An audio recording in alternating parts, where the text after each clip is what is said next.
Hello, good morning, everyone. Welcome to our Heavenly Parent Holy Community, Oceania Morning Hunokwe. Today we have Rev Geoffrey representing on this Sunday, the 2nd of August 2026, or the 20th of June, 14 years of Shoninguk, and the 18th day of our 40 days conditions. So thank you all for coming. Next, let us begin by offering bow to our Heavenly Parents and two parents of heaven, earth, and all humankind. 하늘 부님과 천지인 참 부님께 경배. 바로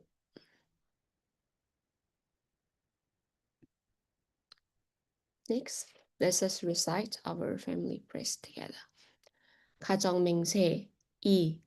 천인국 주인 우리 가정은 참 사랑을 중심하고 하늘 부모님과 참 부모님을 모시어 천주의 대표적 가정이 되며 중심적 가정이 되어 가정에서는 여자, 국가에서는 중심, 세계에서는 성인, 천주에서는 성자의 가정의 도리를 완성할 것을 맹세하나이다. Family Prayer 2. Our family, the owner of Shoninguk, placed to represent and become central to heaven and earth by attending to heavenly parents and two parents, we place to perfect the beautiful family way of filial sons and daughters in our family, prettiest in our nation, saints in the world, and the wise sons and daughters in heaven and on earth, by centering on true love. Next, I would like to offering prayer with this prayer title of Two Mothers Prayer of Liberation, Golis Islands, Senegal, from 19 January 2018. Heavenly Parent, how many long years have passed as you worked hard and took a sorrowful course to find your sons and daughters. We know of the history that has pained heaven many times because of humankind's ignorance. Heavenly Parent, nevertheless, you never gave up on us. Thus, you were able to find the victorious two parents, for whom you had wished for so long.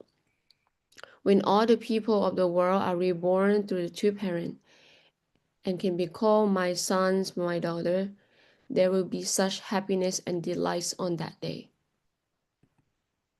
Heavenly Parent, the two parents, true Mother, the only begotten daughter of God, has come here today.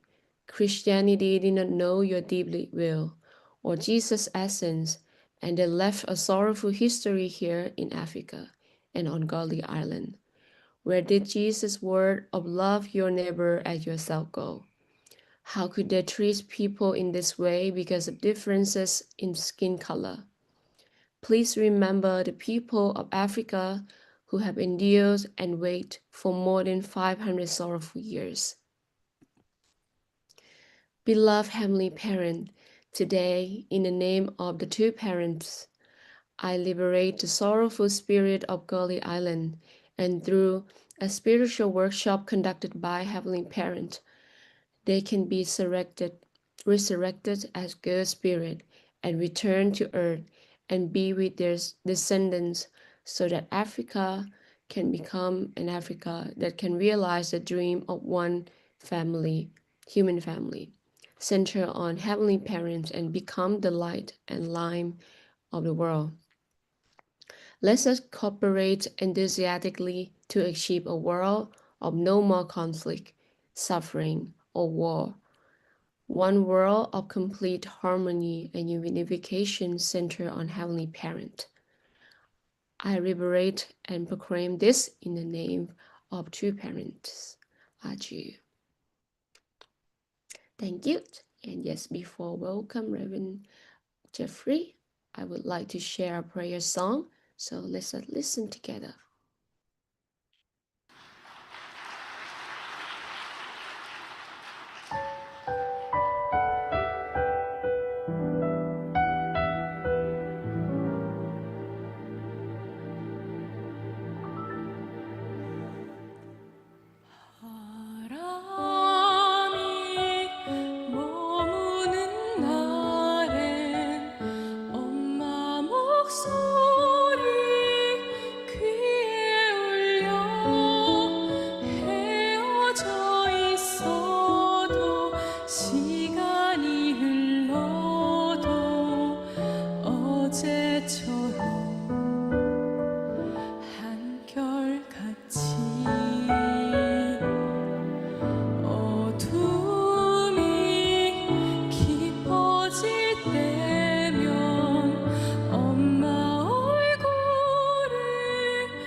Thank you. Now let us Give a warm welcome to Rev Geoffrey.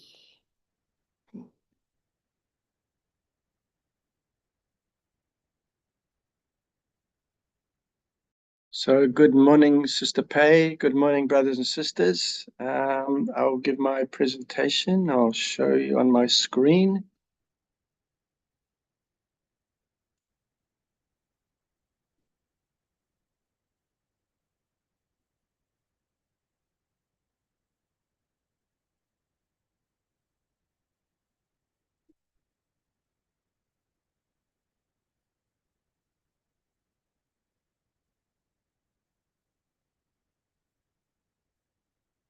Okay. So I gave this part of this speech some time ago, Christianity in Crisis, which is a very important time in God's providence in America. Father came there in the late 60s and early 70s and went all around the nation to awaken the people of America concerning their God-given responsibility. And I feel also in a similar way, mothers also sharing about the Han Nation and their responsibility and their history to prepare for these last days. So I think every nation, even Australia, New Zealand, has a unique background. Christianity came into our sphere a couple of hundred years ago to awaken the people to Jesus' message and also the imminent coming of two parents. But anyway, in this case, this particular speech, it's Father, as I have said, going around America and giving this talk or these talks concerning America's destined responsibility. So I'll read this part 2 of the speech, and you can get a feeling of at that time what Father was trying to do to awaken America to its responsibility.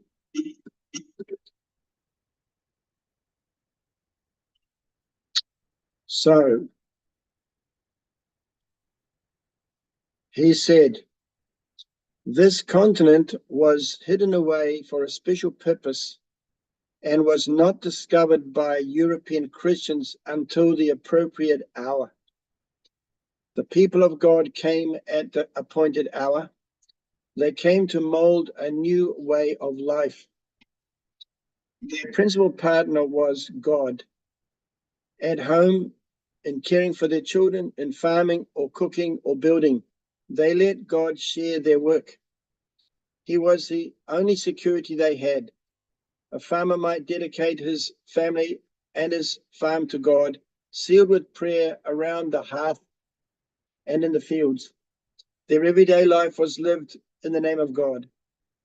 After the first spring visited them, they cleared the fields, planted, cultivated, and harvested the crop.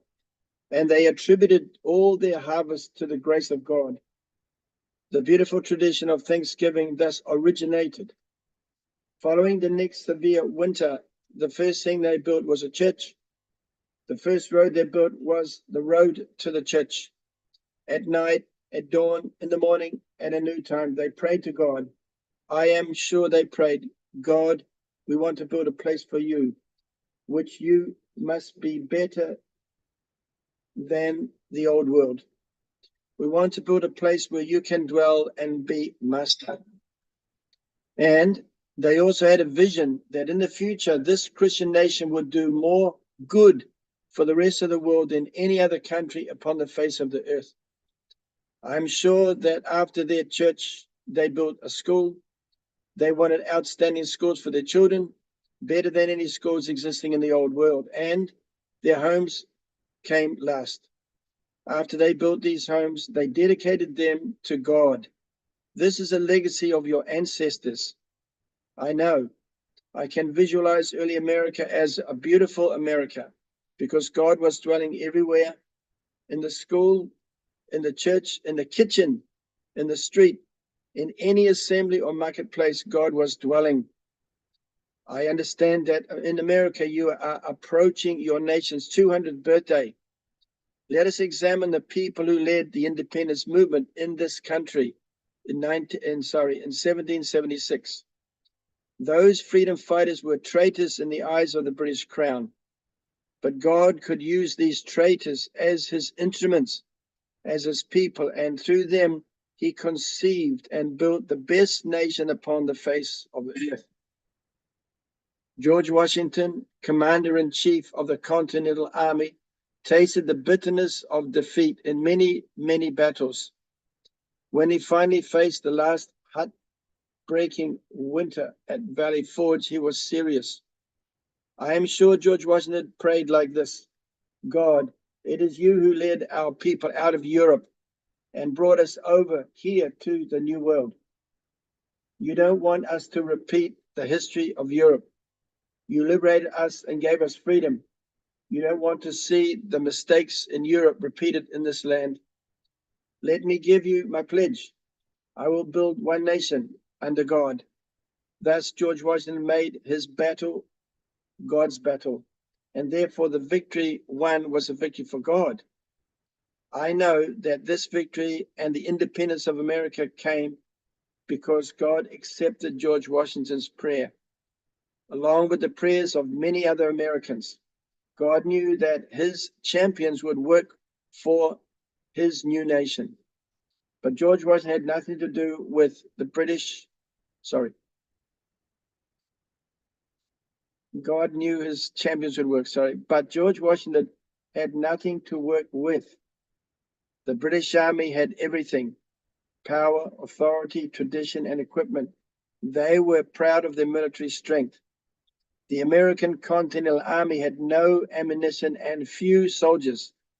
George Washington finally had one weapon only: faith in God.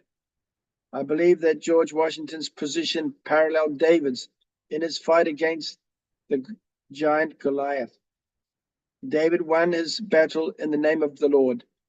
George Washington won his battle in the name of God. They both let God vanquish their foe. Each of them put his whole heart, his whole being, and his whole sacrificial spirit into the battle and won. It is significant.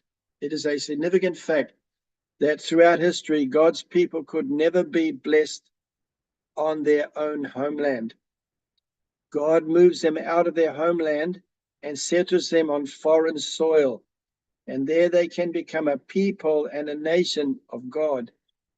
True to this pattern, the American people journeyed in faith out of their homelands, came across the ocean to the New World, and here received God's blessing. God had a definite plan for America. He needed to have this nation prosper as one nation under God. With God, nothing is impossible. So, out of the realm of impossibility, the independence of America became a fact, and upon its foundation, great prosperity came. The British Army fought for their king. For them, the British crown was supreme. The American Army fought for their king. God was their only king, and he alone was supreme. The New World was pioneered in the name of God. America is called the land of opportunity. Here is the soil on which people find opportunity in God. The Christian tradition in America is a most beautiful thing for foreigners to behold when they come to this country. I learned that every day your Congress is convened in prayer. Your president is sworn into office by putting his hand on the Bible. One day I visited a small prayer room in your Capitol building where your leaders have grave decisions to make. They come to this place, kneel humbly before God, and ask his help. There is a stained glass window depicting George Washington on his knees in prayer. Here I saw the true greatness of America. From the highest echelons of Congress way down to the rustic customs in the countryside, evidence of dependence upon God can be seen everywhere in America. In this respect, America is a unique nation. Even your money, the bills and coins, are impressed with such beautiful inscription: "In God we trust." No other nation does such a thing. Then those whose money is it? Your money? Is it American money? No, it is God's money. Every bill or coin says so. You are the stewards, and God has deposited his wealth in your hands. Yes, this nation is not the American nation. It is God's nation. And such a nation exists for the entire world, not just for America herself. Yes, America was formed as a new nation, a new Christian nation under a new tradition. The shackles of the old traditions fell away in America. You must want to build upon this foundation, a new nation under God. God's purpose is the salvation of the world and all humankind. Today in America, therefore, you must not think that you have such wealth because you yourselves are great. We must humbly realize that the blessing of God came to America with a purpose of making it possible for God to use this nation as his instrument in saving the world. If America betrays God, where can God go? If America rejects God, where can God go to fulfill his aim? Do you want to let him try to go to the communist world, to underdeveloped countries? God wants to have America as his base, America as his champion, and America was begun in the sacrificial spirit of pursuing God's purpose. America must consummate her history in the same sacrificial spirit for God's purpose. Then America will endure forever. Let me compare two striking examples. The people who came to America, to North America, came seeking God and freedom of worship. The dominant motive of the first settlers was God. When they came for God, they not only found God, but they also found freedom and wealth. At the same time, many people went to South America. Their dominant motivation was to find gold. South America is a fertile land, no less than the North American continent. But when the colonists' motivation was gold, they could not find neither gold nor God nor freedom. And the South American country remained relatively undeveloped nations. The United States of America is the miracle of the modern history. You have built the most powerful nation in history in a short time. Was this miracle possible only because you worked hard? Certainly you did work hard. However, hard work is not an explanation enough. If God had not been the principal partner, creating today's America would have been impossible. God played a prime role in the American history, and this he wants America to know. Then, what has made America prosperous like this? What made it so? That was the Christian ideology. Without the Christian ideology, you could not have united transcending European national origins, and even the 50 states, could not have accepted the federal government. Then without Christian ideology, there would have been rupture, and you would have created the second Europe, like the old world. There would have been disharmony. Before your ancestors came to this continent, there had been in Europe international disharmony, religious rupture, and persecution of Christian people. That's what made your ancestors flee from their own countries to settle on this continent. And their way of life was to worship God in freedom. The time has come for the American people to be awakened. Because of the noble beginning of this country, God sent his blessing and promise. The sacrificial devotion of your ancestors was a foundation for God's blessing.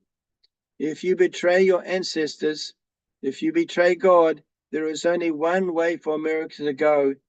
It will go to destruction. Since America was built on the pillars of faith in God, if God is moved out of American life, your nation will be without support.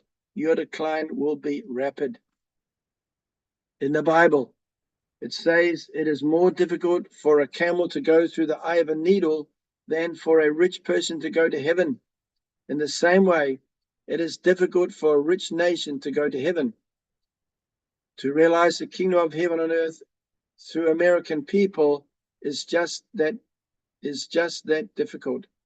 It will be easier for a poor nation such as South America or Africa.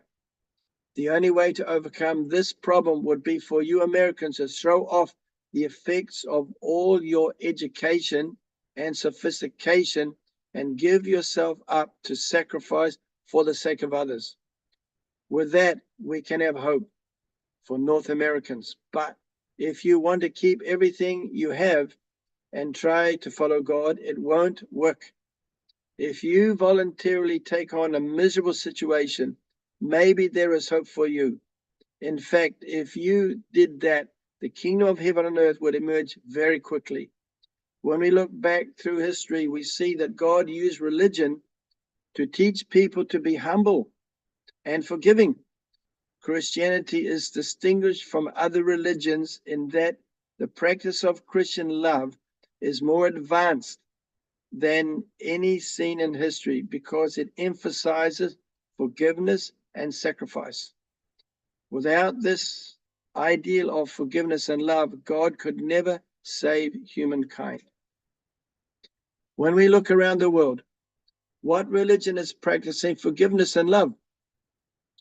Is Christianity now persevering and accepting and loving everything? No. Most Christians have built walls around themselves, being concerned only for their own salvation. Many of today's Christians are forsaking the world and wanting to be isolated. What about God? Is he isolated from the misery of the world? Is he only concerned about a certain group of people? No, he is everywhere.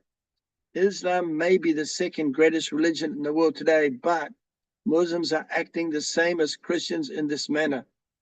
Many cherish their own believers and country, but do not care much about other people and nations. Many Buddhists are the same. They never think about embracing Christians. They don't know how and they don't care. They don't go out into society and try to solve the problems of the world. We reap as we sow. Today, the world is divided into two major camps, and a global struggle faces us. Why has this phenomenon occurred? History was sown in the time of Jesus, and Jesus was the seed of history. His crucifixion was the sowing. There were two thieves crucified with Jesus, one on the right-hand side and one on the left-hand side. Since Jesus went into heaven through the cross, at the time of reaping, he will return through the cross. The circumstances at the time of the crucifixion of Jesus formed the pattern which will be repeated on the global scale at the time of his return, and that time is now. Today, we are aware that communism is a strong force in this world. The communists say there is no God, and the democratic or free world says God exists. Why do we call the democratic faction in politics right and the communist faction left? Where did this terminology come from?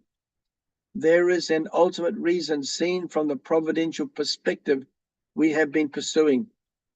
This terminology was determined at the time of Jesus' crucifixion. The thief crucified on Jesus' right side foreshadowed the democratic world, and the thief crucified on Jesus' left side represented the communist world. The thief on the left side condemned Jesus even on the cross, saying, "Are you not the Christ? Save yourself and us." He was saying, if you really were the Son of God, you would come down and save yourself and save me. Jesus was silent. He did not answer the man. There was also a defender of Jesus, the thief on the right. He said to the thief on the left, "Do you not fear God? Do you not fear God, since you are under the same sentence of condemnation? And we indeed justly, for we are receiving the due reward of our deeds, but this man has done nothing wrong." What faith was shown by this man on the right-hand side of the cross?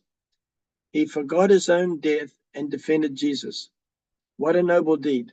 And Jesus responded, truly I say to you, today you'll be with me in paradise. At that moment, the seed was sown by the left-hand side thief that the God-denying world would come into being. The communist world of today is such a world. And the seed for the existence of a God-fearing world was sown by the thief on the right-hand side.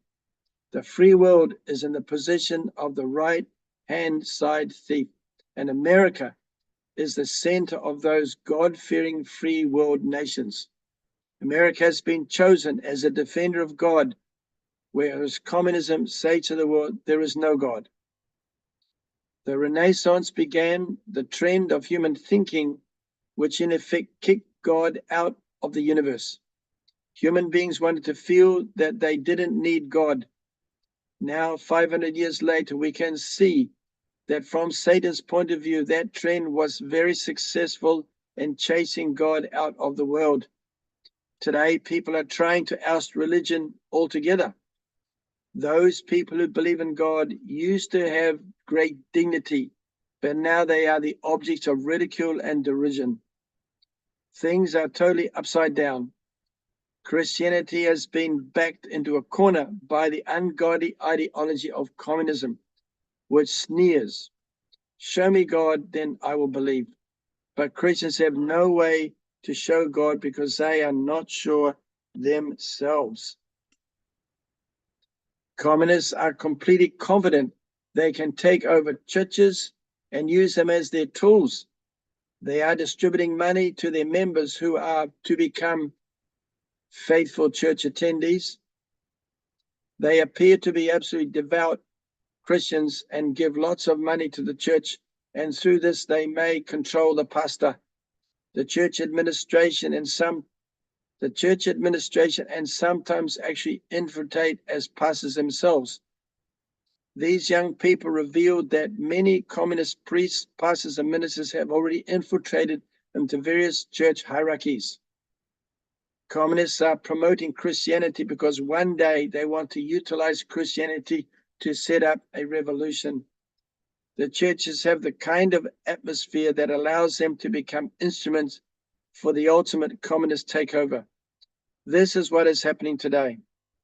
In Korea, there are many Christians who maintain a policy which helps communists. In the name of Christianity and human rights, they are trying to tear down the anti-communist posture and discredit such leadership.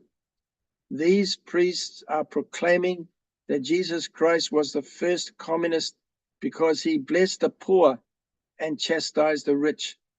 The communists are wolves in sheep's clothing. One day, communists will use Christian churches as their base of operation. This is the reality happening right now in America.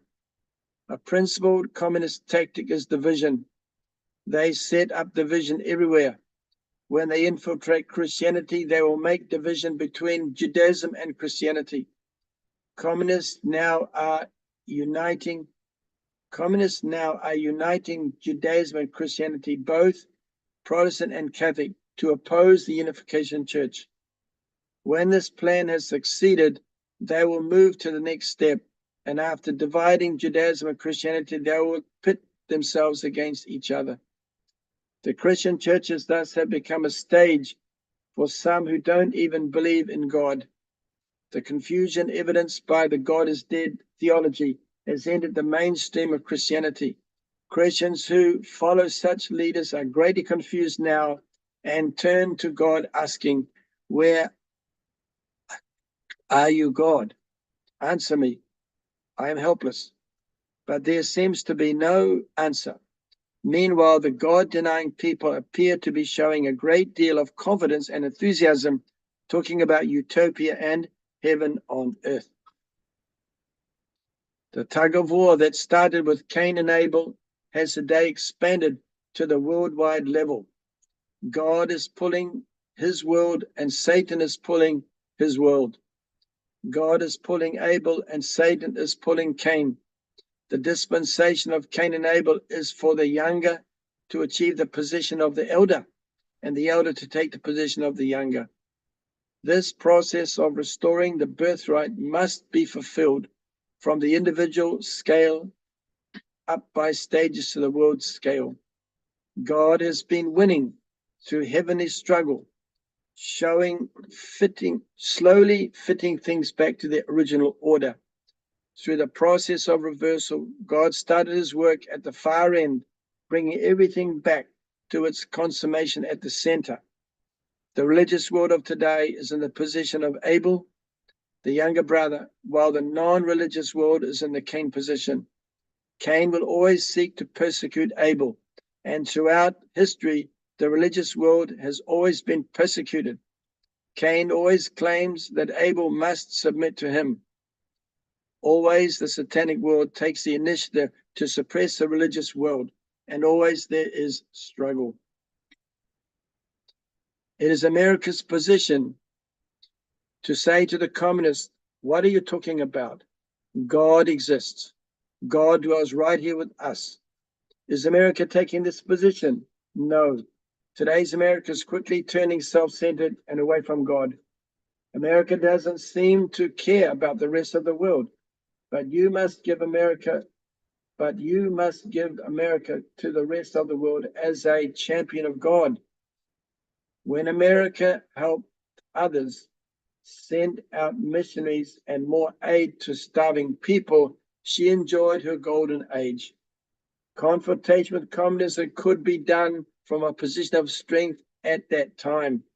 But today America is retreating. It is not just an accident that great tragedy is constantly striking America and the world, such as assassinations of President Kennedy and Dr. Martin Luther King, and the sudden deaths of Secretary General Hammarskjöld of the United Nations and Pope John 23rd, all at the same decade. The spirit of America has declined since then. Unless this leadership of this nation lives up to the mission ordained by God, many troubles will plague you. God is beginning to leave America. This is God's warning. In our time, all Christians should be world champions, destined to fulfill for God the role of the right-hand thief. Christians must rise and be willing to struggle for the salvation of the world. But Christians today are too busy perfecting their separate denominations and church interests. We must unite with the coming of the Lord. The end of the world signifies that the time of the arrival of the Lord of the second advent is near. We must have a base somewhere, some foundation prepared upon which he can begin to fulfill his mission. God knew that the second Messiah would need a new environment. For that purpose, God worked for 2,000 years to set up one landmark achievement, the creation of democracy. Here in America, you have a democracy which upholds rights guaranteed by the Constitution, including the rights of free speech, assembly, and freedom of religious belief. That was God's most important preparation for the coming of the Messiah. If this nation did not guarantee religious rights, could I freely preach like this? Would I be safe in this country? Even with its democracy, there has been some religious martyrdom in America. America is meant to be that base for God's will to progress today, but America is deeply troubled. Christians today are still a minority in the world. Are they respected by the population? Christians have become arrogant, feeling that they are especially privileged people of God and the rest of the world is doomed to die. Many Christians believe that when Jesus comes again, they will be lifted up to meet the Lord in the air, while the rest of the world will be consumed in fire of judgment. How can the rest of the world admire people like that? When I first came to America, I went to New York and stood on Fifth Avenue during the rush hour. Suddenly, tears began pouring down my face. I looked at the wonder of the Empire State Building and the magnificence of the new Trade Center, the tallest buildings in the world. But I ask myself, does God dwell in those buildings? New York is becoming more and more a city without God.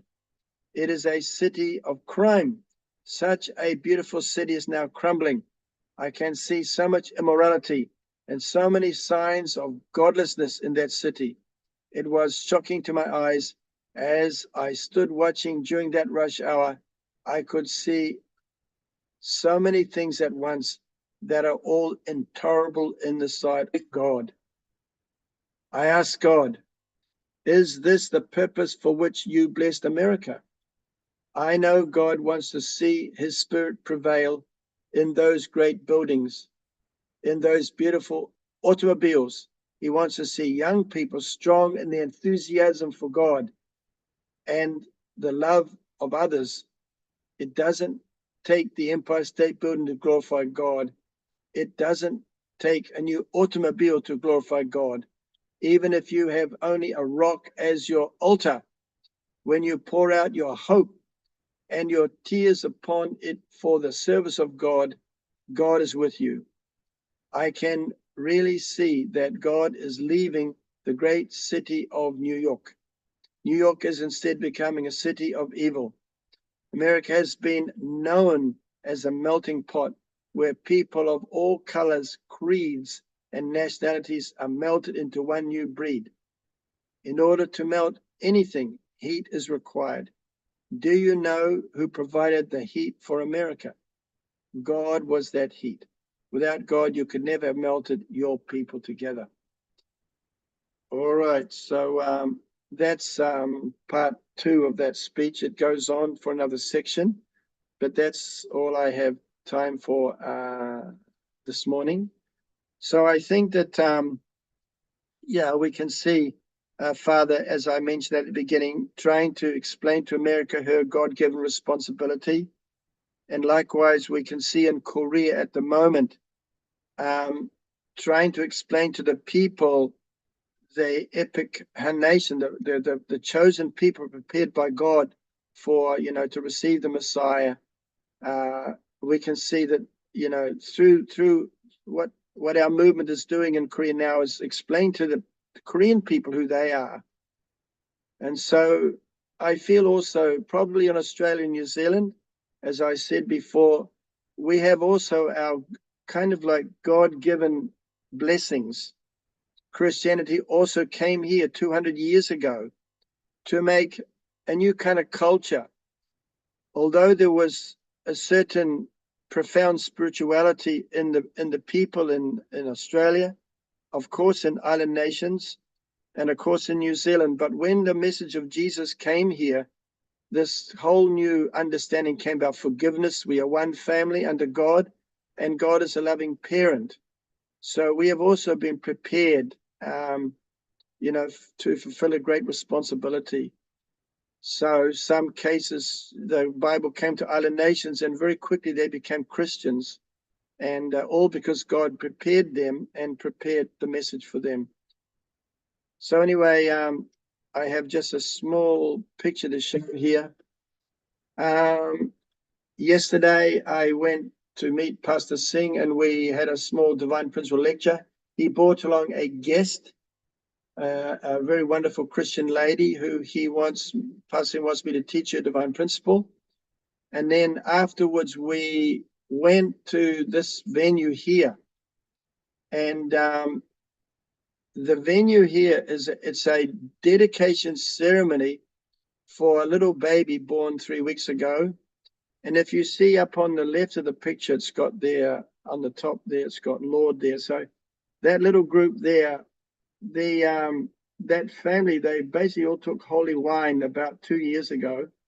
And so I believe, as I said earlier on, they made some kind of condition. So anyway, Pastor Singh is the great-grandfather of that child born. And you cannot see the child, but it's there. There's a celebration cake there. And Pastor Singh's grandson is standing up there on the top left picture there. He's the MC. And Pastor Singh is in the middle down there giving some closing remarks to everybody. There's about 80 people there in a beautiful church. that I had not been there before. And then they asked me to be able to give an opening prayer for this dedication ceremony. So it was an Indian Christian church, but many of the people are relatives of Pastor Singh. And but some of them come to his church and some go to this church.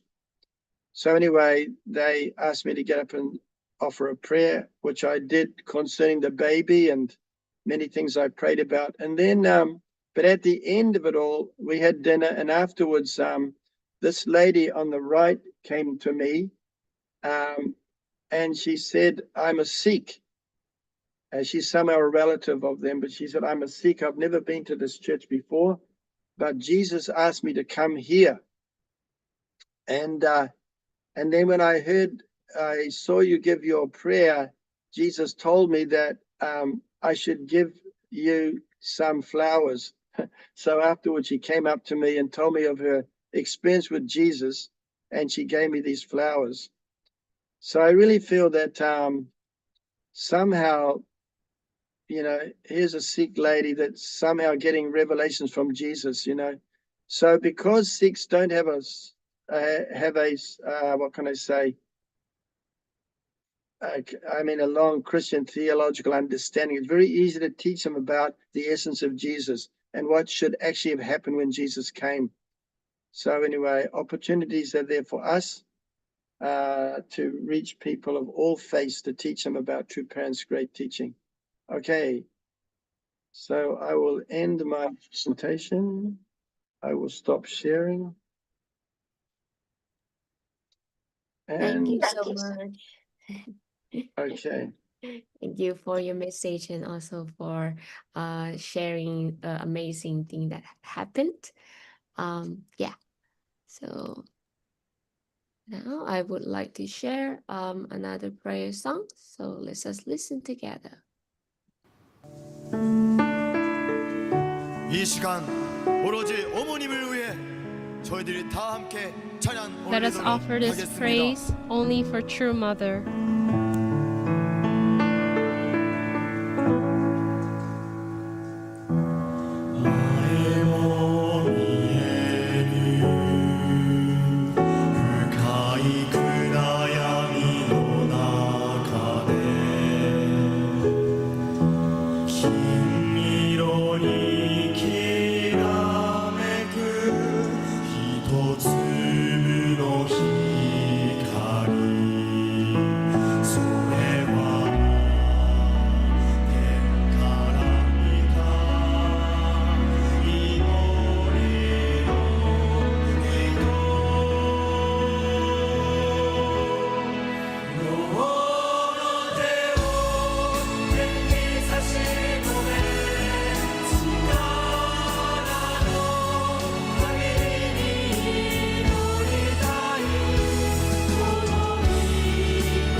어머님의 금, 이 뜻을 이루어 드릴 수 있는 참된 자녀가 되겠습니다.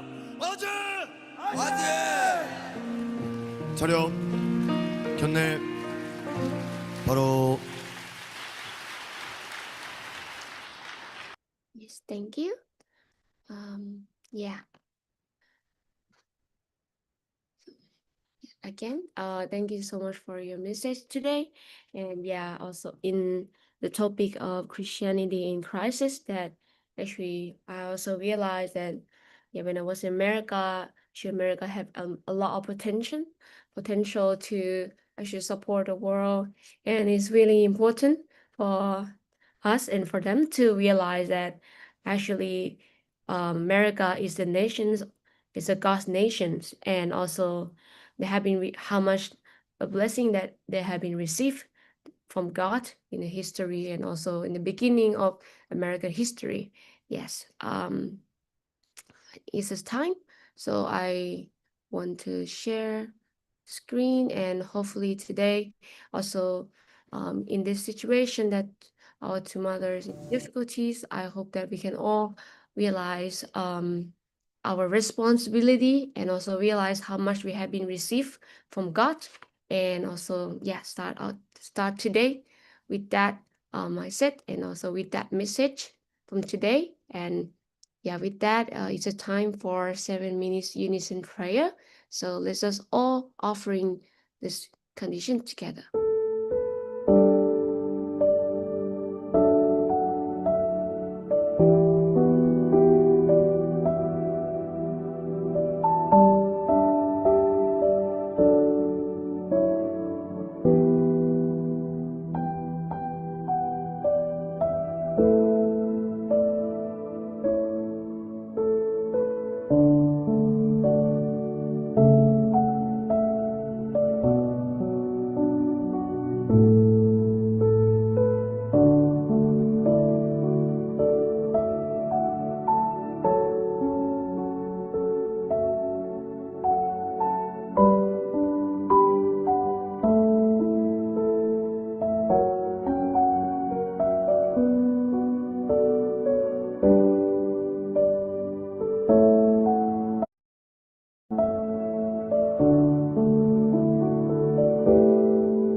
아주, 아주, 아주. Yes, that is the end of Okay today. Thank you, everyone, and hope to see you again tomorrow. Have a great morning and great Sunday. Bye-bye. Thank you, Pei. Thank you, Geoffrey. Very good speech.